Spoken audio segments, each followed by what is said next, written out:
elle-même jël seen ay responsabilités ne mënuñu wax sénégalais que ne lépp nañ seen tour 7 milliards de dollars. dette boobu xamuñu fuñ ko def Ousmane Sonko taxaw fii conférence de presse wax nga date bi sànq. bu ñu fàtte mukk ne il avait cité des noms. Ousmane Sonko il avait dit Macky Sall, il avait dit Amadou Ba, il avait dit Abdoulaye Daouda Diallo, il avait dit ndem si yàlla Moustapha Ba. tey ñooñu mais xanaa nag duñu limuñu leen pour le plaisir de lim leen seen responsabilité su fekkee ne l'exécutif dafa jàpp ne am nañ ci responsabilité ñu ko war a leeral mooy la justice. à partir de cet instant-là Macky Sall pour man il a des soucis à se faire maintenant on me rétorquera que ni oui c'est un ancien président mooy suñu débat vendredi bi rek il est pénalement irresponsable mënuñu ko topp ci lu dul haute trahison c'est un grand débat mais dama d'accord ak yow trop Pape Makhtar loo wax vendredi mooy le gouvernement l'Assemblée nationale ce qu'ils doivent faire ils n'ont qu'à le faire. Ce qu'ils doivent faire, moi, voter une mise en accusation. Ce qui va suivre après, c'est entre les mains des magistrats. Mais beaucoup de vous, les magistrats n'y sont pour rien du tout. Il y a voter une mise en accusation, défaut. Il y a l'exécutif, il y a jouer le rôle pour que la justice soit dans les moyens de pouvoir engager des poursuites contre Macky Sall, défaut. Tay réew ci aduna bi yépp fofu lañu toll moy bo nekké président fais ce que tu veux ya xam mais bis boo fa jógee tu vas devoir rendre compte te loolu mooy jëmale àdduna kanam àdduna ay buur amatuñ fii ay président ñoo fi am bon y a certains pays yoo xam ne ay buur lamb léegi mais au moins am na un premier ministre qui gère le pays mais ay président ñoo fi am ñoo xam ne dañu leen élire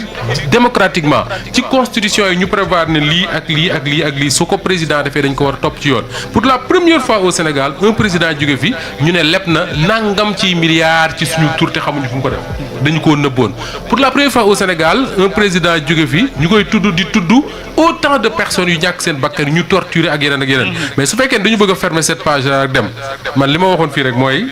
Macky Sall mën na bañ a am problème ak le pouvoir parce que pour X raisons mais Pape les Sénégalais yi nga xam ne ñoom ñoo fi mobilisé woon ba jëlee fi Macky Sall tu penses que ñoom dañuy toog rek ne yaa ne Macky Sall ñëwaat di daagu ci dëkk bi nu mu ko neexee ça m'étonnerait. Aywa, même question. Oui, pour ça, oui, il a du souci à se faire parce que Macky Sall boo ko xoolee actuellement ci démarche yi muy teg yëpp actes yi muy teg yëpp mooy nit koo xamante ni dem na génn na réew mi mais bàyyiwul nu mu tudd totalement seen politique sénégalaise mi ngi teg ay jéego pour mën a amaat waaw xel maa ngi ci suuf mi ngi teg ay jéego pour mën a amaat benn légitimité bi pour mën a dellu si waat Sénégal peut-être en 2029 loolu ay projet la yoo xamante ni mi ngi ci te mi ngi ciy liggéey bu baax te dossier bii nga xamante ni tey jii sul nañ ko muy mise en accusation bi nga xamante ni moom lañ ko bëgg a def au niveau de l'Assemblée nationale day contrecarrer un peu ces plans d'un retour en 2029 pour se présenter à l'élection présidentielle donc boobu ci cadre boobu ça ne l'arrange pas du tout et il ne doit pas être à l'aise avec ce dossier-là d'ailleurs moo tax sax xam naa comme moom dafa aay ci loolu mu bëgg a politiser à outrance cette affaire-là engager ay avocats à l'international ñëw xam nga tey ji ñu def la une des journaux maître Olivier Sur et va débarquer à Dakar et cetera pour demander des dossiers avec naa ne rien du tout day ñëw def son travail d'avocat parce que su fekkee am na kenn ku état du Sénégal war a jébbal ay dossiers ci mise en accusation Macky Sall bi c'est ça, c'est à la justice sénégalaise la koy jébbal pour prouver sa culpabilité mais pas un avocat français débarqué de nulle part. Lui il aura pour tâche de défendre son client devant la haute cour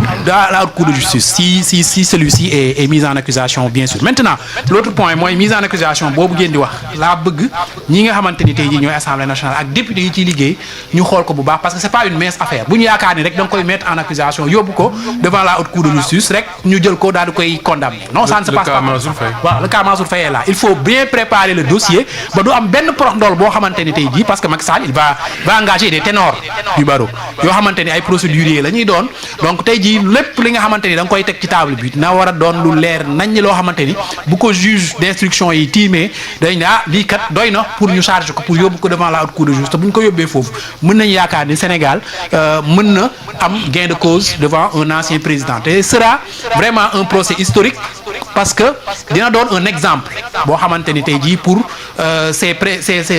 ses successeurs yi nga xamante ni tey jii ñoom ñoo ñëw à la tête de l'État parce que dinañ xam quand même ni pour une fois un président de la République ne peut pas être éternellement impuni au Sénégal parce que c'est ce qui s'est passé depuis Senghor ba Abdoulaye Wade loolu moo fi xew dañuy ñëw def seen gestion nu mu leen neexee après ñu quitter le pouvoir dañuy génn sax réew mi dem dëkk à l'extérieur après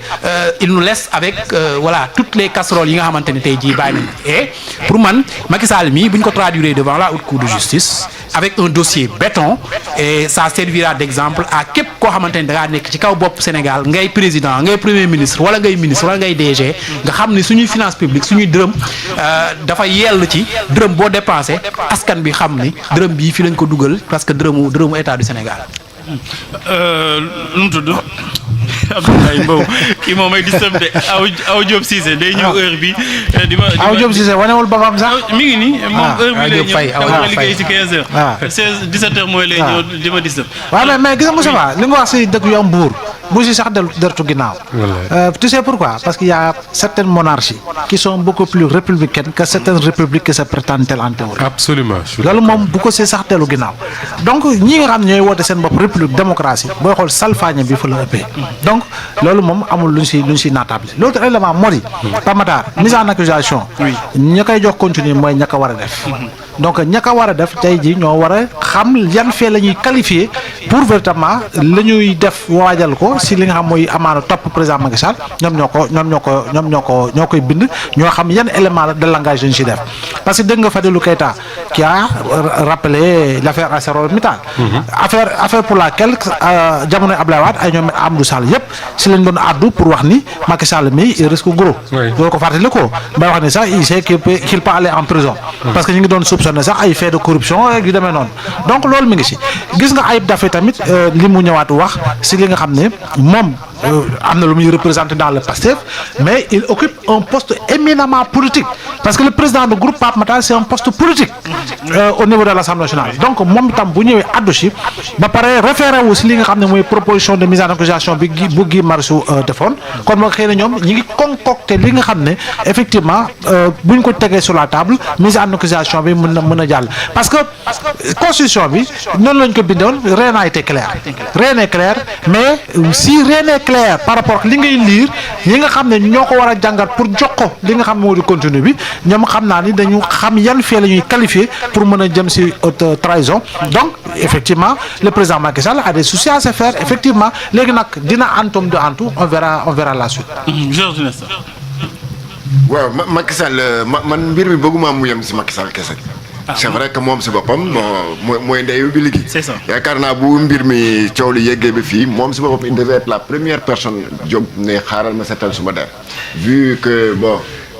ni ma ko gisee et puis avec son âge également c'est pas quelqu'un boo xam ne nee na je quitte définitivement la scène politique au Sénégal à son âge certainement qu'il a des ambitions. Il a des ambitions également au niveau international gars yi ñu ngi koy naan il veut être secrétaire général des Nations Unies yaakaar naa boo bëggee am avenir bu toll noonu waroo de traîner certaines casseroles yi nga xam ne ëllëg si biir gars yi mën nañu ko teg sa ndodd wala ñu la koy jowee ëllëg si biir donc il est le premier à avoir intérêt à clarifier la chose bu fekkee ne moom bëggul wax parce que bu fekkee ne moom depuis lors il se tait il se cache derrière son petit doigt mais l'Assemblée nationale doit faire ce qu'elle a à faire lu mu war a def moom kenn du ko wax je crois que le PASTEF a une majorité confortable à l'Assemblée nationale pour mën a faire voter n'importe quelle loi ensuite lu tax bëgguma mbir mi yem si Macky Sall kese mais à défaut de Macky Sall les anciens directeurs les anciens ministres des finances ñu ngi fi encore une fois ñooñu war na leen mën a woo ñu éclairer Sénégal à part ndam si yàlla Moustapha Ba yeneen gars yëpp a ngi fi Sénégal kenn si ñoom bougéwul et même l'ancien directeur de la banque centrale BCEAO qui est devenu secrétaire général du gouvernement dégg naa keroog mu ne dañ ñu dribblé mais nañu wax ni fan lañ ko dribblé ba dugal bi loolu la ñu bëgg a xam kilifa lu muy wax dafa war a jaar yoon dañ la dribblé ku la dribblé xam nga ku la dribblé waroon na wax ne diw ñoo ñu dribblé donc kooku demee ba wax ne mu ngi fii Sénégal toog di wax ne dañ ko dribblé kooku xanaa war na mën a leeral Sénégal yi naka lañ ko dribblé kay dañ ko yaali wala dañ ko loobe dribble la rek. waaw mais mu gën a xóotal dribble kooku nag nu mu toogee noonu ne dañ ñu dribble noonu la ñu war a wooyee ñoom Abdoulaye Daouda Diallo ñoom ñeneen yeeg ñeneen yi. ñoom tamit jàppal nañ leen dribble rek. waaw mais nañ ñu ko tegal rek. ñu xam ki dribble ñëpp xal kan moo dribble. Macky Sall. waaw mais ñoom comme kooku il a avoué. ñeneen ñëw avoué aussi qu'on les a dribblés. d'accord voilà. d'accord en tout cas am na solo ñu dem ci beneen poñ bi Ayoub Faye mort par négligence présumée d'un nouveau-né devant l'hôpital régional de Diourbel.